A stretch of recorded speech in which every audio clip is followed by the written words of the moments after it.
प्रधानमंत्री नरेंद्र मोदी हफ्ते भर बाद एक बार फिर से देवभूमि के दौरे पर होने वाले हैं। इस बार मौका होगा चारधाम शीतकालीन यात्रा का। रिपोर्ट देखिए।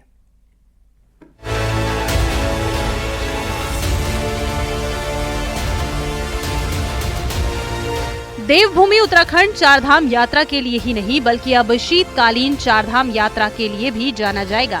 सीएम पुष्कर सिंह धामी ने इस बार शीतकालीन यात्रा की शुरुआत की है, तो अब प्रधानमंत्री नरेंद्र मोदी इस यात्रा को प्रमोट करने एक बार फिर देवभूमि आ रहे हैं। सूत्रों की माने तो प्रधानमंत्री 5 फरवरी को गंगोत्री धाम के शीतकालीन प्रवास स्थल मुखबा गांव आ रहे हैं।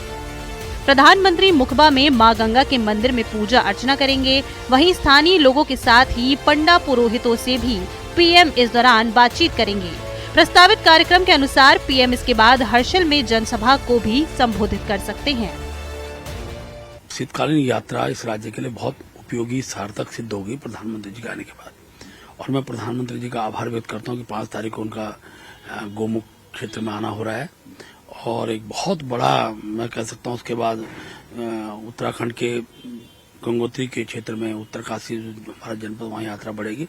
अभी तक प्रधानमंत्री जिन भी स्थानों पर गए हैं वहां निश्चित यात्रा बढ़ी है, और शीतकालीन यात्रा इस राज्य के लिए महत्वपूर्ण है, यहाँ की आर्थिकी के लिए महत्वपूर्ण है। प्रधानमंत्री इस बात को समझते हैं, और मैं कह सकता हूँ कि मुख्यमंत्री जी की जो पहल है इसको एक बड़ी गति प्रधानमंत्री के आगमन के बाद मिलेगी।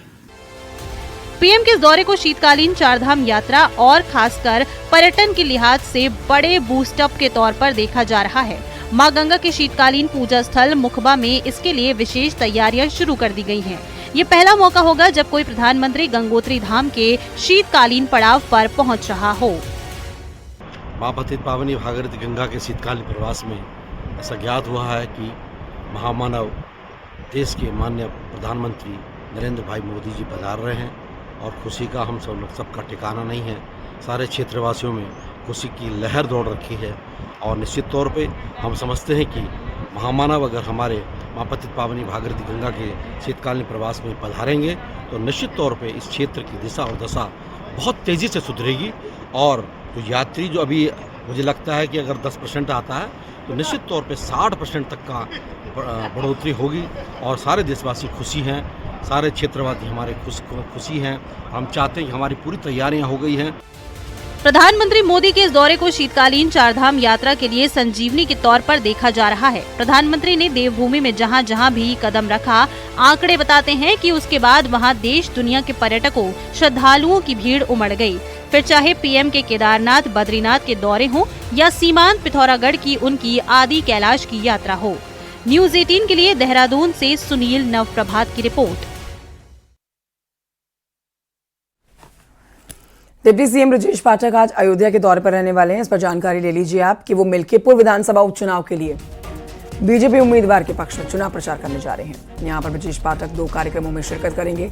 दोपहर 12 बजे वो विद्या मंदिर इंटर कॉलेज में युवा सम्मेलन को संबोधित करेंगे, और दोपहर 1 बजे केरला पब्लिक स्कूल इनायत नगर में प्रबुद्ध वर्ग सम्मेलन में भाग लेंगे।